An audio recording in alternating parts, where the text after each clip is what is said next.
recipients of heart transplants have had a 180 in their sexual orientation after the surgery that matches the sexual orientation of the donor. And these have always been anecdotal stories. Doctors say, isn't that interesting? Next. And now, yes. Wait, don't even go over that so quickly. That is something that I found so fascinating. My mom had stage 4 brain cancer.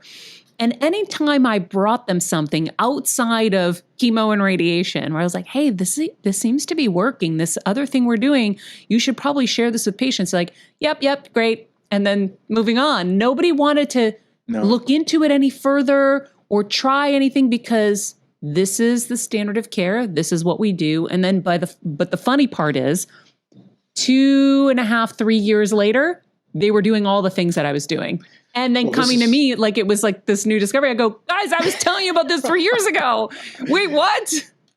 This is the way it happens. I think there is a concerted effort to cling to what's called the standard model of physics, the standard model of evolution, of human evolution and our origin, even though the science no longer, and the evidence no longer supports either of those in the way that we have in the past. Well, also that hasn't caught up to some of them. So before we started with you, I was mentioning Wim Hof, who I'm sure you're very familiar with. Sure, yeah. And I said, before Wim Hof, you could not control the autonomic nervous system. Post Wim Hof, you can control the autonomic nervous system. Now, there are probably many doctors and many scientists who, if you propose this idea now, years later, and said, can you control the autonomic nervous system? They would tell you absolutely not, right? Because they haven't been exposed to it yet. They don't even know Wim Hof exists. But there is a man out there named Wim Hof who has done it and is training many, many people to do the same. So that's the same thing with this. They haven't gotten to it. It is. And it takes time. Well, in the past, it has taken time for this information to trickle into our community. What's happening now is the world is changing so fast, we don't have that time. So we can now take this information directly, well-researched, in a very responsible, very professional manner, take it to those people that are open to it and that can make use of it. And for those that aren't ready for it, that's okay, because it's there when they need it. We all learn differently, and we all learn at different paces. And that's the beauty of the way we learn. So 1991, the neural network was discovered in the human heart. It thinks, feels, and remembers and experiences independently of the cranial brain, which right there goes a long way to help us understand why therapy sometimes is not, it can help, but it may not completely remedy experiences of trauma. I'm a survivor of childhood trauma, alcoholic, very dysfunctional abusive alcoholic family. And, there's a whole story we could go into on that, but I can speak firsthand from this that simply thinking and trying to resolve from the brain a deeply emotional traumatic experience often is incomplete. For the reasons that we talked about, the brain will always work in polarity. The brain will always see right and wrong, good and bad, worthy and not worthy, success and failure. So the heart doesn't see either one of those. So this discovery, 1991, it wasn't published until 1994 in a very famous journal. It's called Neurocardiology, which the title tells the whole story, neurocardiology, brain cells and heart. So what came from this was the realization that these two organs, the heart and the brain, are separate, physically separate organs with physically separate neural networks that we as humans uniquely have the ability to harmonize at will, on demand, in the moment that we choose. We can take these two organs and harmonize them into a single potent system that brings healing and longevity and resilience to our bodies. Now, I always get some pushback on this from animal lovers, and they say, well, what about animals? Animals can do this by instinct. It's instinctual. It's not a conscious choice. We're the only form of life that can sit down in a moment in time and say, in this moment, I choose to harmonize my heart and my brain, creating what is called a state of coherence, a high level of coherence between the heart and the brain. And there are many benefits from doing that. I just mentioned some of them. We strengthen our immune system by creating heart-brain coherence. Who doesn't want that, in this day and age? We awaken longevity enzymes that we all have, but are often dormant until we give them the environment to do what they're designed to do. So longevity enzymes. Resilience to stress. We're all under stress in ways that we don't even know right now. And these are the passive benefits. Now, there are active benefits. Once you create that heart-brain coherence, you can actively enter into deep states of intuition, deep intuition on demand. So we've all experienced intuition spontaneously. So you think about calling somebody and you go to pick up the phone to call them and they're already on the phone. That's spontaneous intuition. The question is, can you repeat that 5 minutes later? And the act of trying to do it will probably prevent you from having the experience because it's no longer intuitive. Now it's a conscious act. So the question is, how do we access these miraculous states of intuition on demand? Heart-brain coherence is the foundation. Once you're in that state of coherence, it's like, what will I do with my coherence? Door number 1, door number 2, door number 3, will I access deep states of intuition? Will I access deep states of cognition or deep states of memory and recall? So the ability to access this state is the foundation. And then all these things we can do. We have classes where we train people into deep states of cognition and recall and memory. And these are the kinds of things. Any of our viewers that have ever watched any of the Jason Bourne movies with Matt Damon. I mean, this is Jason Bourne stuff, and they use this in the special ops, where an individual can walk into a room. Their eyes have seen the whole room, and then they leave. Your eyes have seen it. The question is, can you recall what you have seen? To an untrained person, typically it's difficult. But once you train through this coherence to allow yourself to access the memory that your brain has just created, then you can tell exactly how many electrical outlets are there, how many pictures on the wall, how many lights on the ceiling, all this stuff. So all this different applications from the same technique of heart-brain coherence. This is where access to the healing of our body becomes so potent, because when you're in the state of coherence, now, not only are you visualizing, but you're feeling the feeling and giving thanks of gratitude for the healing that has already occurred, just like the rain that has already occurred in your body. So here's what your body does. I'll just paraphrase the cells in your body. Your body is saying, oh, I'm getting a signal of gratitude for the healing. I better get in gear and create the healing, because we are giving thanks, creating a condition, and there's a chemical equivalent to that. There's a chemical component to that.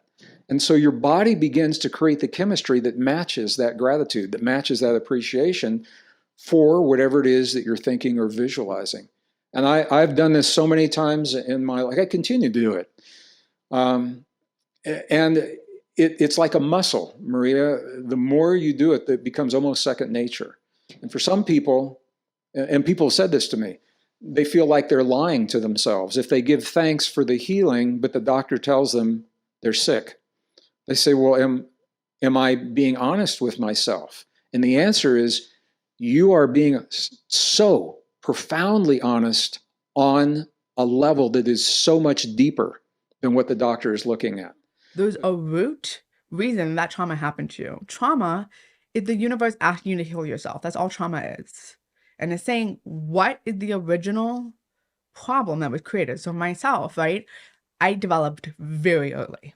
And since I was about 11 years old, I never had a look. I finally had the look that men my age are attracted to. But men 40 and older thought I was like the most, so I was getting hit on by my friends' dads, but no guys my age thought I was attractive, ever. At 11. At 11. Okay. But I would have my friends' fathers saying stuff to my dad. And so at a very young age, I became very aware of sexuality, and I was very uncomfortable with it. And so that was my root trauma, right? And so fast forward, I'm saving myself for marriage, all these other things. And while those things were nice, when I go back, they were not cemented from a place of deep, right, like love and religious wanting. It was cemented from a place of fear and needing to control outside factors, right? And so when my client came to me and we would go and heal the trauma, and let me just clarify, trauma can be a capital T, which is a sexual assault, a lowercase t. Life is trauma, right? Like growing up with your parents, even if you're in a healthy family, there's always lowercase t trauma. And so my clients would come and say, can we heal this? But then 2 months later, something similar would happen. And I was like, well, if we healed you, then the trauma shouldn't be reoccurring again. Which made me realize we have to go back to the initial source. Why is the trauma happening? And we have to heal you from the initial trauma. And then it should never happen again. Is that what you found Yes. it didn't happen anymore? No. So how do you get to that source? Right. And so that's really what A lot of investigating. Yeah, that's what I created with my clients. And that's really what I've created. And it's funny, again, since I was a really little girl, my dad used to make me read Sherlock Holmes, mystery novels, movies. He would figure it out within minutes. When I tell you, I remember I was like, I'm going to get him Unusual Suspects. He recognized Kevin Spacey's voice. Sorry if you haven't seen it, I just ruined the movie for you. He recognized Kevin Spacey's voice in the opening scene. And he was like, what do you mean it's Kevin Spacey? And I was like, what? Like, nobody gets this movie. You're blown away in the last scene. And so I've been trained since I was a child. You have to figure out the ending. And I remember the movie Looper. But that was even with vocabulary. Yes. Yeah. I remember the movie Looper. Interesting. And I remember, like, about 25 minutes into the movie, leading over to my friend and telling her the entire ending of the movie. And her being like, what? Yeah. And then I think that comes also from potentially being in lots of dangerous situations. For me, I can predict everything. Right. So I'll tell my husband, and he's like, how the hell do you know? Whether we're in a business meeting and I'm like, oh, this guy's going to do X, Y, and Z, or I'm watching a movie or a TV show, Yes. I can predict everything that's happening. I know the words to songs that are brand new that come on the radio. Yep. I can just tap right in. Yep. And so, but I think that comes from a place of tremendous trauma. Yeah. Absolutely. I mean, you're Yeah. talking about somebody who has a 93% hearing loss. Mhm. I mean, since I was a little girl, Yeah, you had to be afraid. You had to anticipate, is Yes. that person going to hurt me? Am I That's going to get exactly hurt right. crossing the street? Yes. It's tremendous trauma. Tremendous Yeah. trauma. And so, yeah. And so now it had really given me the ability to, when my clients come to me, like I had a client who, he's 50. He's had insomnia since, I think he was 7 or 9. I can't remember. Has not slept since he was 9 years old. Or has, but right, not to the degree with which he would like. And a friend of mine who worked with him was like, she is going to heal you. And I remember thinking, Pressure. yeah. So he came and we really just started going. And Sorry, guys, again- Winnie's being very bratty. She's wanting to either play with you or she's just being a brat. Sorry. In case nobody knew she was here. If you're watching on YouTube, you can see her. But if you're listening, I didn't really announce her. Sorry, go ahead. Oh, no, please. So I remember human beings, we think were, what's the word I'm looking for? I remember when economics decided by the human beings are in fact all rational. Everything has to make sense. So when someone telling me a story, if it doesn't make sense, you're either lying to me, you're lying to yourself, or there's a piece of information that you don't have, right? But human beings are just giant.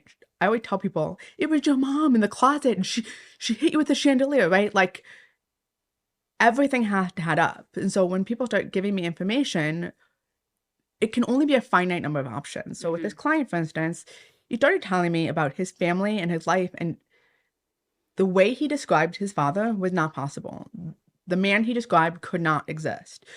Right? Talk about Too a vacuum. perfect? No. Oh. By virtue of having certain personality and certain character traits, you cannot embody others. Two things cannot coexist at one time. Do you understand?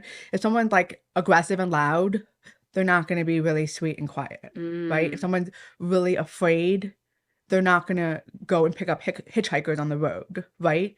Those two things cannot coexist. So if you describe someone who is tremendously fearful all the time, but runs around and picks up hitchhikers and tries to give them rides, that person cannot exist, or they're just schizophrenic, right? But those two things cannot exist together. And so what happened over time was, and the other thing is, once I figure out what your trauma is, if you haven't figured it out, I will lead you there, but I will not tell you.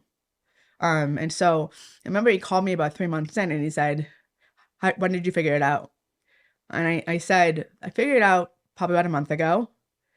And he said, I called my mother and she verified it. And I said, I'm really sorry. His father had been sexually assaulting him and he blocked the whole thing out.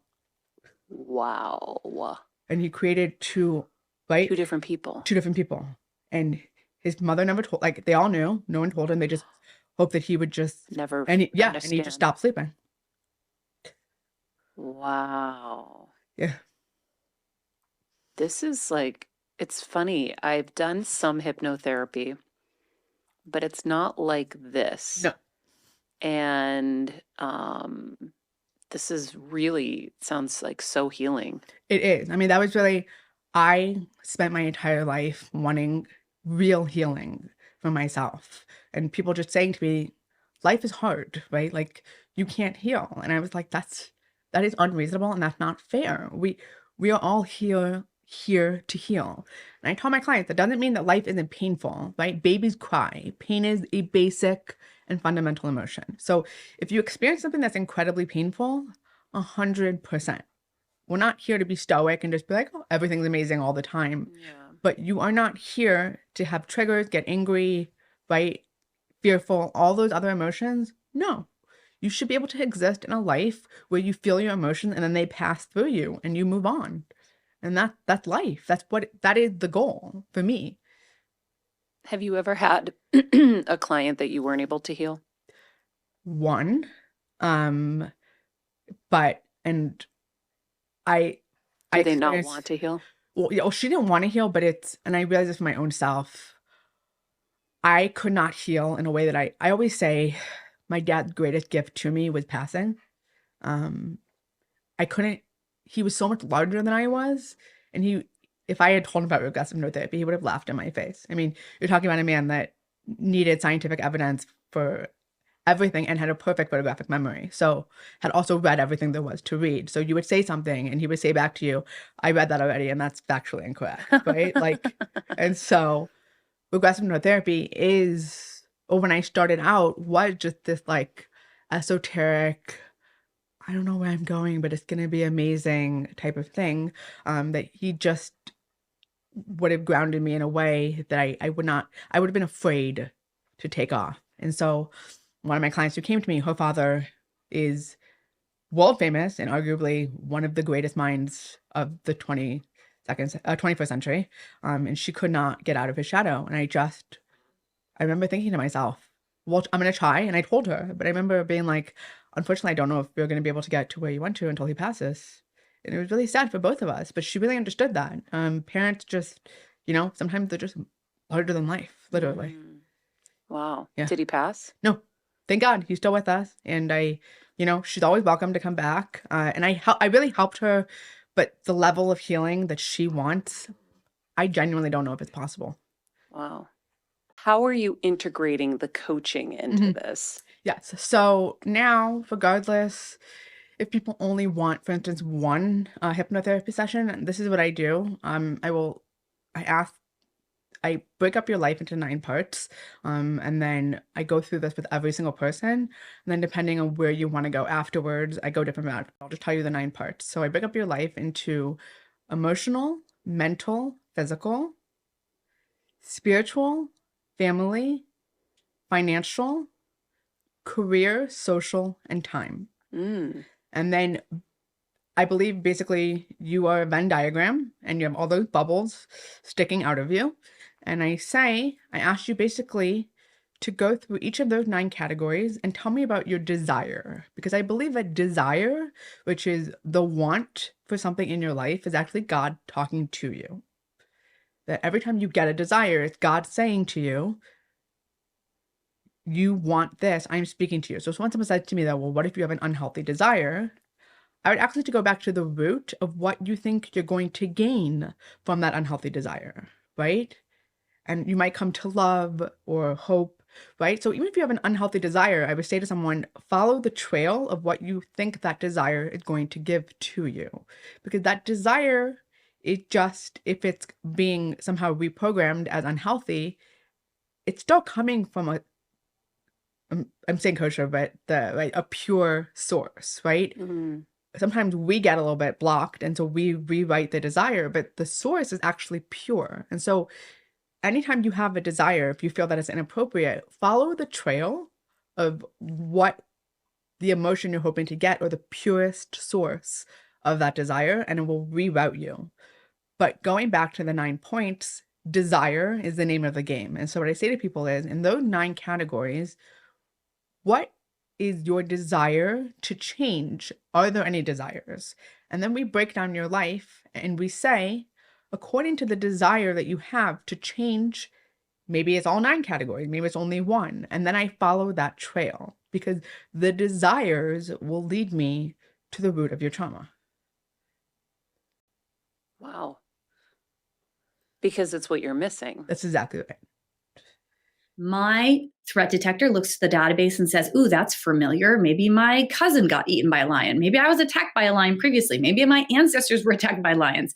And my threat detector says, how far away is the lion? And if it says, or if it decides, you know what, it's far enough away that we can do something, in a millisecond, it calls in our sympathetic nervous system. And instead of this system standing at our side, it stands in front of us. The system's 300 million years old, just to give you a sense of how adaptive and powerful it is.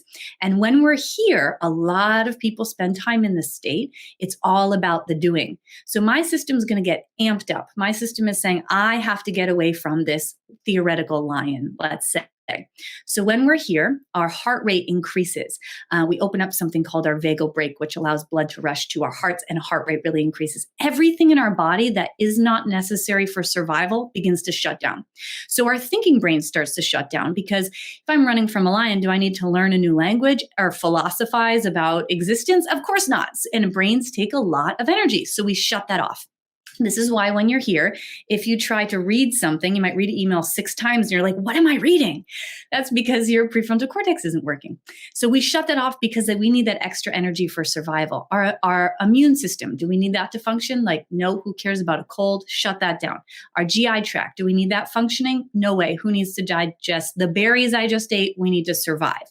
And all of that extra energy goes to mobilizing, if that makes sense. So this is all about more tension in our bodies. We will be able to run or fight as much or as fast as possible when we are in this state. And there's an overabundance of energy in our bodies when we are here because it's all about the doing. And if that state helped us in the past, meaning we were able to get out of situations in the past, our nervous system is going to say that state works. That's going to help us because the world isn't safe, perhaps, to me. So I might find myself living in this state of self-protection, this sympathetic nervous system. So that's one of the states of self-protection. We have 2 others. Another is called our dorsal vagal complex. And this is where we go when the threat detector decides what is occurring is more than just dangerous. I think it might be life-threatening for us, meaning I can't get away from that and I can't fight it. Many of us had childhoods where, maybe our homes weren't safe environments, school weren't safe environments. Just doesn't, of course, just have to be from our childhood. But if that was the case, our system says, I can't get away from that and I can't fight that for you. But what I can do, my dear, which I think is so loving, it says, I can help you to leave your body so you don't have to feel the perpetual pain of what we can't stop. I just think like I was in this state for a couple of decades myself. And I think like, wow. When I learned the neuroscience behind that, it was so powerful to me because I was so let down by human beings. And to know this within me never let me down is just really remarkable. So when we go here, this state is like a bear in hibernation. It's our most intensive state of dysregulation. It's 500 million years old. But it doesn't look like a lot because it's all about energy conservation. So think about a bear going into hibernation. Everything is shutting down. So this is where apathy, hopelessness, depression, dissociation, feeling in a funk, disconnected, I feel incapable or unable, I feel kind of numb. All of that is happening in this state. And I think it's really cool. Every mammal has this autonomic nervous system, but even like the antelope that's going to be eaten by the lion, let's say, I mean, I could give myself to continue the analogy, but let's call it an antelope. Its system will go into dorsal so that it doesn't have to feel the pain of getting eaten alive. I think that's just like a really remarkable thing. It's really fascinating to me. So that state, if I needed that in the past, my system's going to resource that in my present life. And then we have one more state that's called freeze. Now, freeze is another state of self-protection. And this state is equal parts our sympathetic nervous system and our dorsal vagal complex coming together. So that's two equal and opposite forces. One is saying I have to, lots of energy, and the other is an equal amount of shutting down energy. So when two equal and opposite forces come together like this, they render us stuck. So I like to think of this as having so much energy inside, but being trapped in it. So it's, I have to, but I can't. I have to, but I can't. I have to, but I can't. I have all this energy inside, but I'm trapped in it and I can't seem to move. Think like a deer in headlights.